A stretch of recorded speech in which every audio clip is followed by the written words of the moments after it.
So today's lesson is on the pH scale. So hopefully you had the opportunity in a previous science class to have a discussion about pH, and because pH is sort of in society how we tend to discuss the acidity of substances based on their pH value. So just to give you a quick refresher on the pH scale goes from 0 all the way up to 14 typically. And so right smack in the middle of that is, of course, 7. And a pH of 7, a substance with a pH of 7, is considered to be neutral, neither acidic nor basic. So from 0 all the way up to just before 7, we consider that to be the acidic zone. And so the lower on the pH scale you go, the more acidic a substance will be. So, and I'll talk about some examples of that in a little bit. So you can see over here in the 0 to 3 range, that is what some might consider to be a substance that is strongly acidic. Whereas a substance with a pH of 4, 5, or 6, all the way up to just before 7, we might call that, that substance weakly acidic.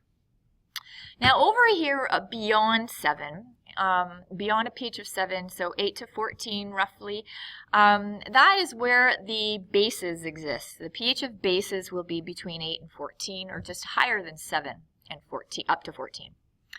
And so the higher you go on that scale, the closer you get to a value of 14, the more basic a substance is. And in fact, bases are often referred to as alkaline, being alkaline, which is why we see down here the term weakly alkali versus strongly alkali being used. So just know that anything alkaline really just means that it's a base. And so I want to give you a frame of reference for some different substances that you might find in your house or that we can think of as being sort of common substances. So here we have the pH scale here. We can see from 0 to 6 is considered acidic, and then we have the bases over here above 7. So your stomach acid has a pH, usually here it's listing about 1.5. pH of 1.5, it can kind of vary depending on person to person, but we're looking at the stomach acid being extremely acidic, a very strong acid, whereas, something like Pepsi or Coke, that tends to have a pH of, I would say, it depends again on the soda, but, somewhere between 2.5 and 3.5. A banana is fairly acidic, so you can see that as we move down, get to the lower numbers, the material becomes increasingly acidic. And that makes sense. Your stomach is meant to digest materials that you've eaten, so it needs to break them down, and the acid in your stomach does a good job of that. So as we would expect, pure water will have a neutral pH. Our blood pH is just slightly basic, slightly alkaline, about 7.3, 7.4. And it can't really vary too much, or else you start to have some serious health problems. Baking soda, you may have, if you've ever had heartburn, your mom or dad or guardian or whomever might have put a little bit of baking soda in water and asked you to drink it, and it's horrible. But it works because it's a slight base, a weak base, and it will neutralize any of that stomach acid that you've been burping up. So I find that as you get into the higher pH values, that's where we start to look at cleaning agents. So most cleaning agents that are in your house will be bases, either weak bases or strong bases.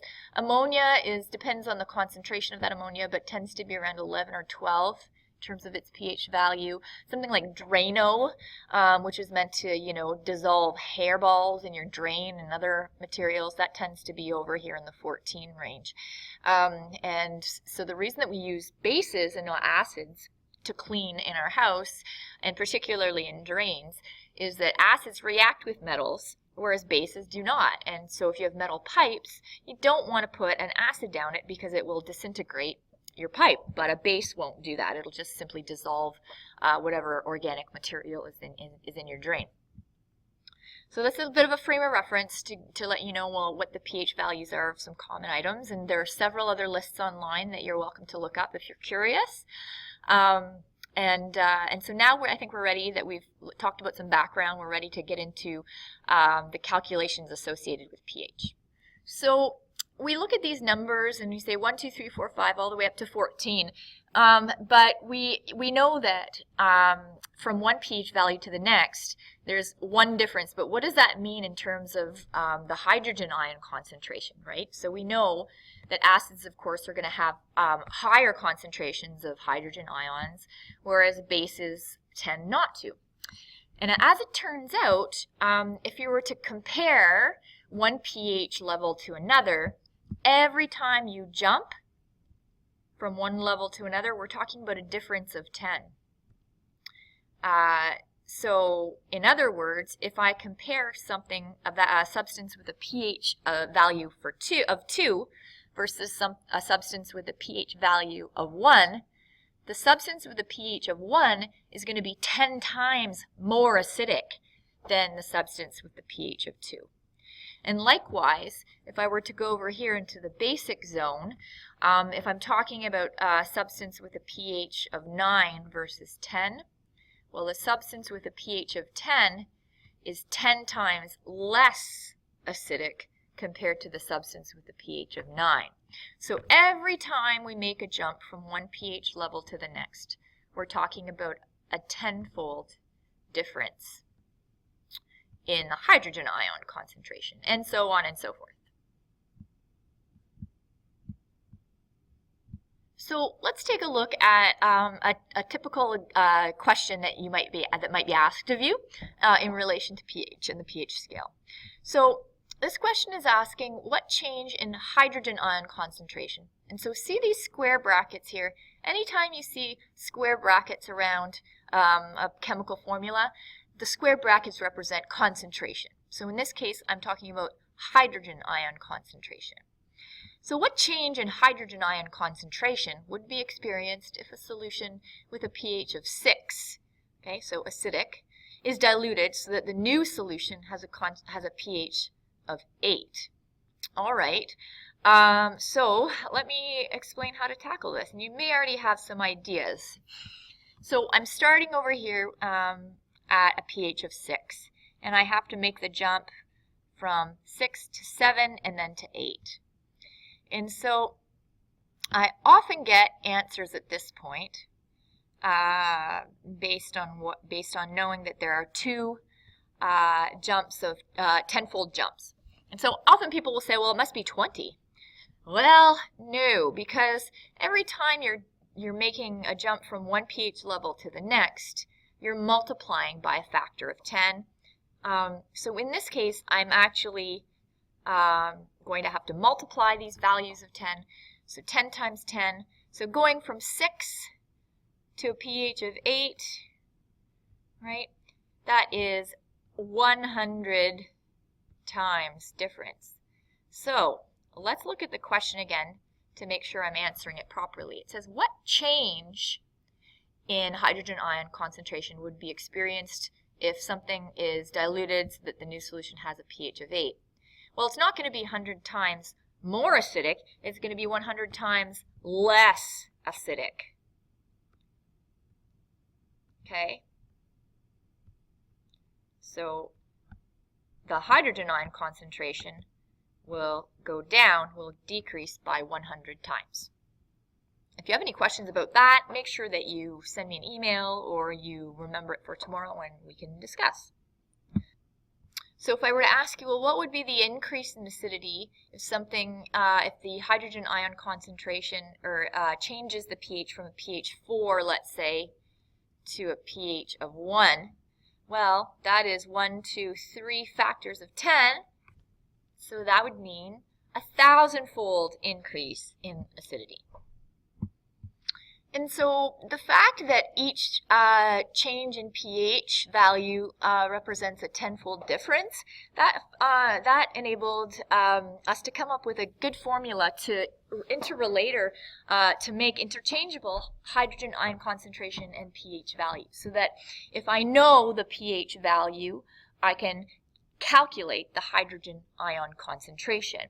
And I'm going to stop for a second to let you know, because in our past video we mentioned the hydronium ion. So you need to know that in this course, anytime I'm mentioning H plus for the purposes of calculations, I really mean that to be equivalent to the hydronium. And so I'm really just using H plus, my hydrogen ion, to represent my hydronium. But please know that in the context of these calculations, we're going to consider them to be the same thing. All right, so moving right along. So if I'm talking about, let's take a look at this formula here and make sense of it. Okay, why does this formula work to interrelate pH and hydrogen ion concentration? Well, I know that the base of this expression is a 10. Well, that's derived from the fact that every time I'm making a jump in pH, I'm looking at a factor of 10. Why, though, the negative? Why is it not just positive pH? Well, you'll remember that, and this is something that students often struggle with, is that it's not the higher on the pH scale that you go, the more acidic. It's the opposite. It's the lower that you go. So the negative in the exponential function here, the negative exponent indicates that as you move down the pH scale, that increases your hydrogen ion concentration. So a couple notes about this. In order to solve for the hydrogen ion concentration, you're going to need to remember how to plug this into your calculator. And so you're going to need to look for the y to the x button, if you have that one, or the x to the y button, using 10 as your base. If you're lucky and you have a 10 to the x button, then that might work as well. Some of you might also have this little, it looks like a chapeau, to represent how to incorporate an exponent into your calculations using a calculator. So here's an example of calculations that aim to get you to figure out the hydrogen ion concentration from the pH value. So we're looking at something with a pH of 3.5 and 8.5. I'm going to do the first one with you, just to make sure that you're able to get this okay. And if not, make sure that you come and see me tomorrow, or you have me address it with you in class. And then the second one I'm going to get you to try on your own, and then we'll take up together. And so because I'm asked to find out the hydrogen ion concentration, I'm going to use the formula we just looked at, which makes my H plus concentration equal to 10 to the negative pH. And so in this particular question, I want to know the hydrogen ion concentration when the pH is 3.5. So I'm going to sub in the 3.5 as my exponent. And so again, I'm going to use my 10 to the x button on my calculator. So 10, and then I'm going to use the y to the x button actually. Y to the x, and then I'm going to put in my negative 3.5.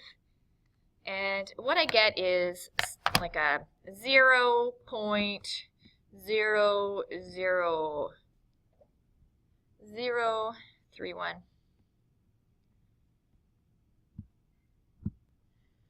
6 here, and so I'm going to round that to 2 sig figs when I write this in scientific notation. So 3.2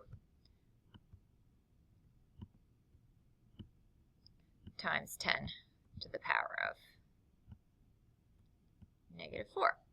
Now I need to remember what I've actually calculated here. What I've calculated is a concentration. And I didn't, and this is in fairness, I didn't mention what this concentration was using in terms of unit, but this is in fact in moles per liter. So I need to make sure I put in moles per liter. All right, so I'd like you to try doing the same calculation using pH of 8.5, and then we'll take it up in a minute. So pause your video and press play when you're ready to continue. Okay, so working through this question, let's see how you did. When I plug in or substitute in the 8.5 for the pH value, I end up with, and I couldn't fit it in my screen here, so I apologize, a 0.00 blah blah blah, lots of zeros, and then ending with a 3 at the end of my screen. So some of you may have seen that.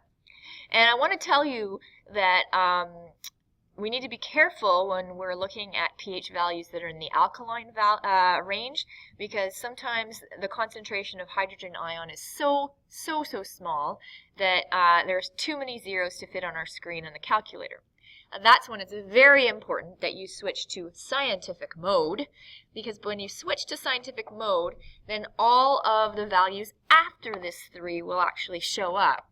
And when I do that, and if you're not sure how to do that, it's varies from calculator to calculator, but I can certainly show you when we get back to class.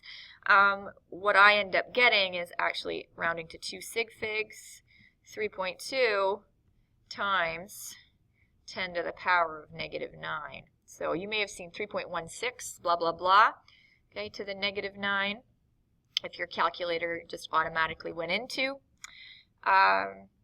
scientific mode. But if not, then I can certainly show you how to switch it so that you see that extra digit there at the end to make this a little bit more precise value. All right, so hopefully you're able to manage that okay. If you got to this point and are not sure how to get to the final step, that's okay. That's something we can certainly touch base on tomorrow. But what about if you're in the situation where you actually know the hydrogen ion concentration, but you don't know what the pH is, right? So if you know that, if you want to find out the pH from a hydrogen ion concentration, we have to use an alternate equation, because solving the other equation is just a little bit beyond the scope of this course. So here's the formula, and I'm going to do my best to sort of explain how to utilize it. But so this log value here, you've probably seen on your calculator this log button, and you may or may not, you may have wondered what the heck that's for, and do we learn this in high school? Well, just know that that's coming up in grade 12. But for now, in grade 11, let's make sense of this formula. So pH can be calculated by taking the negative log value of your hydrogen ion concentration. And so inputting this into your calculator may vary depending on whether you have a forward calculator or a backwards one. In other words, do you have to put the buttons in reverse, or can you actually just type them in as the formula shows? So we'll go through a couple of calculations together, some sample problems, in order to make sure that you're getting, you're on the right track to getting the correct value. But notice here, the log button, right above it is the 10 to the x button. And so that's another indication that these are inverse operations. Okay, so in order to calculate the pH, we're going to undo our hydrogen ion concentration. So make sure you have your calculator handy as before. We're going to calculate the pH of a solution if we know the hydrogen ion concentration. Okay, so in part A of the second example, we know that our hydrogen ion concentration is 0.015 moles per liter. So we're going to use our new formula to figure out what the pH is. So we know that pH is equal to the negative log. I have no idea what's going on here. Well, that was new. So I know that my pH, let's start this again, is equal to the negative log of my hydrogen ion concentration, which is given to me. So I'm going to write that exactly as is, negative log of the value that's given.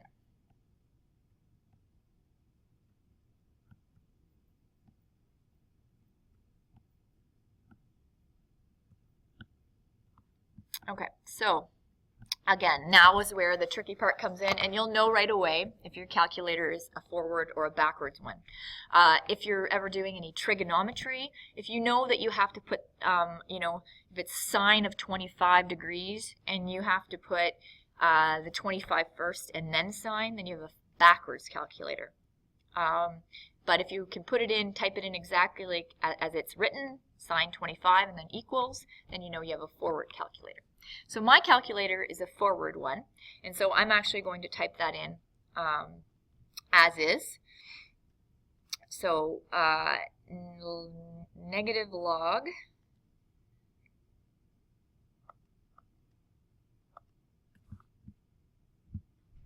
of 0.015, and then I'm going to press my equals button, and I'm getting 1.8. And so alternately, if you have a backwards calculator, you may need to put in the 0.015 first, and then the log, and then the negative afterwards. Try that out until you're able to get the 1.8 value. Now what I'd like you to do is I'd like you to try out this second calculation for yourself, and then come back when you're ready. Okay, and so utilizing our pH formula, pH is equal to the negative log of my hydrogen ion concentration, which is given at 1.5 times 10 to the negative 10. And that gives me a value of 9.8. So notice that neither of these pH values have units, because pH values do not have units. Also, another thing that I want you to notice that in A, my concentration of hydrogen ions was low compared to, it was high compared to example B, the concentration given in example B. Notice how that's reflected in the values for pH that I get in each case, right? It makes sense that a substance with a very, very low hydrogen ion concentration is going to result in a high value for pH, because bases, which is what something with a pH of 9.8 is, bases have very low H plus concentrations, right? Notice the pH value of 1.8 corresponds to a much higher concentration of hydrogen ions. So I'm going to be posting on Google Classroom some questions for you to try out today related to pH and hydrogen ion concentrations. And so if you have any trouble with this, make sure to that we take it up tomorrow. Happy Snow Day!